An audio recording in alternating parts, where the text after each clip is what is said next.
તાપી નદીમાં પૂર આવ્યું ને તે તબલાની જોડ તણાતી જાતી હતી. એમાં બે જુવાનીઓને એમ થયું ભલે જાનના જોખમે પણ લઈ આવી તે પડ્યા અને એ તબલાની જોડ આમ ખેંચી તો અહીં રામદાસ મહારાજ નીકળ્યા, અહીં કેડે બાંધેલા, કોક સંતના હામૈયામાં ગયેલા, શેરી વળાવીને સજ્જ કરું ઘેરે આવો ને, અને એમાં પૂર આવ્યું તેમાં ઉપાડ્યા સીધા. પણ એક કલાનો સહારો હતો તો જીવી ગયા. એકાદી કલાનો સહારો હોય ને તો માણસ જીવી જાય. અમારે થોડાક ભજનીકો મને કે હાલો ને તમે હારે અમે જઈશું ભજન ગાવા. હું વળી એની હારે ગયો, કીધું ગમે અહીંયા સમય તો કાઢવો. હાર્મોનિયમ બાર્મોનિયમ તૈયાર કર્યું, મંજીરા તૈયાર કર્યા, ત્યાં તો ગરદની મીડિયા ખાટલા ટાળવા. આવડા એક બે ભજન ગાયા તો ઓલા હોઈ ગયા. આ બધી કેલ્યા ભાઈ કોક સામે તો બેહો તો કે તમે જે ગાશો એનામાં તમને વિશ્વાસ.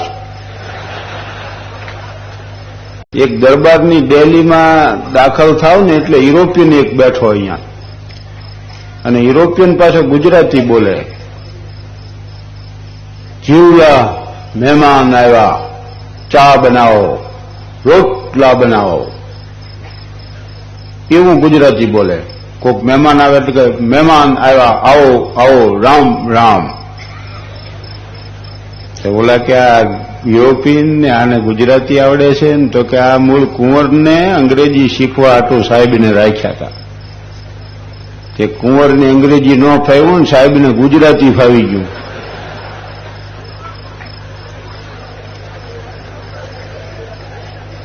અને ડાયરાએ પાછા કે અફીણના બંધાણી કરી દીધા છે, એટલે હવે ડેલી મૂકીને ક્યાંય જાતા નથી.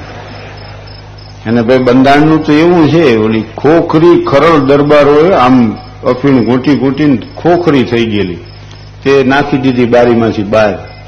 એમાં ચોમાહું આવ્યું ને 5 છાંટા પડ્યા વરસાદના, ને એની મેળે કહુંબો થઈ ગયો. એમાંથી એક ઉંદર અહીંયાથી નીકળ્યો, તે ઈ કહુંબો પી ગયો થોડો, પણ પીતા તો પીધો, પણ આંખો મડી લાલઘુમ થવા, આમ થઈ ગયો 2 પગે ઉભો.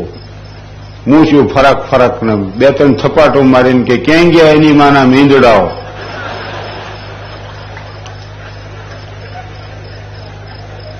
હવે ખોખરી ખરલમાંથી જરી કહુંબો પીધો એમાં આટલી બધી અસર થઈ. નશાની તો એવી વાત છે ને, આપણે ચાલુ જ રાખવાનું છે ને. હે આમાં તો શું છે કે એકવાર એક બહુ ભારે કબાટ એક જણાને ઘરની બહાર કાઢવો હતો. એકલો 1-1.5 વાગ્યા સુધી મથ્યો, પણ ન નીકળ્યો. હવે એ વખતે તો કોણ હોય, પણ એક પોલીસ વાળો અહીંયા ઉભેલો. એને કે ભાઈ જરાક મદદ કરાવો ને, એટલે પોલીસ વાળો મદદે લાગી ગયો. અડધી કલાકે પોલીસ વાળાએ એટલું કીધું કે આ કબાટ અંદર નહીં જાય. તો ઓલા કે તમે આની પર બી મારો છો? તો કે હા. અરે યાર બહાર કાઢવાનો છે. પોતપોતાની રીતે મહેનત કરી કરવાના બાઇકમાં હોય થઈને ઉભું. પણ એક વાત છે કે આ બેનો એક જ રાત જાગે છે ને એને જાગરણ કહેવામાં આવે. અને અમે 45 વર્ષથી કરી છે ઉજાગરા. ભાઈઓના જાગરણ ભાડે કે નગર જાગતા તો એ હોય છે. પણ તમે પ્રવાસ કરો ને એમાં જો ધર્મ બને તો યાત્રા બની જાય. ભોજન કરો પણ પહેલા બ્રહ્માંડપણ કરીને પછી આરોગ્ય ને તો એ પ્રસાદ બની જાય. અને ઉજાગરામાં જેથી ધર્મ ભણશે ને તેથી જાગરણ બની જાય. એટલે અમુક ઉજાગરા હોય, અમુક જાગરણ હોય. અમુકમાંથી સ્વામી હરિદાસજી ભારતની યાત્રાએ નીકળેલા. ભારતના પ્રસિદ્ધ સંગીતાચાર્ય, મહાન સંગીતાચાર્ય, અકબરનો જમાનો. અને ત્યાં ગ્વાલિયરમાં કર્યો મુકામ. એમભાઈમાં પ્રવચન મારું 19 તારીખે યુનિવર્સિટીમાં પ્રવચન હતું, એમાં મેં ઉદાહરણ આપ્યું. અને પછી 20મી જાહેર કાર્યક્રમ હતો, એમાં વાત કરી હતી. તો આજે રાંધિકાવાનું હોય એટલે શિષ્યોએ મુકામ કર્યો. લાકડા પોતવા માટે ગયા જંગલમાં, પણ પડતા આકડતા પાછા આવ્યા. સ્વામીજીને ક્યાંય સિંહ ગર્જના કરે. હરિદાસજી કે હોય નહીં, અહીં સિંહ થાય છે તો કે ના છે, દેખાડો મને. જ્યાં ગર્જનાનો અવાજ આવતો ત્યાં સ્વામીજી આવ્યા. બધાના આશ્ચર્ય વચ્ચે એક હોનાર બાળકને પકડીને લઈ આવ્યો.